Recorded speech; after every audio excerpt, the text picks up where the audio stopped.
be afraid to get injured, to get troubled. It is the fight of faith. Fight the good fight of faith. You take hold of the eternal life. Buhay na walang hanggan ang ibinigay sa atin. Hindi trabaho, hindi kasintahan, hindi anumang bagay ng sanglibutan.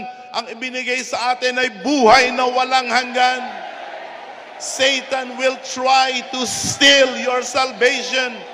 Satan will try to get your salvation.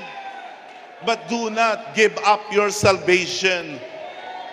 The Bible says, be all the more eager to make your calling and election sure, so that you will never fall and you will receive a rich welcome into the eternal kingdom of our God. This afternoon, you can experience the success, the triumph, the victory that comes from knowing Jesus. And in order for us to overcome the works of the enemy, we must fight for our faith. Fight for our faith. Fight for our faith. Ipakipaglaban natin ang pananampalataya.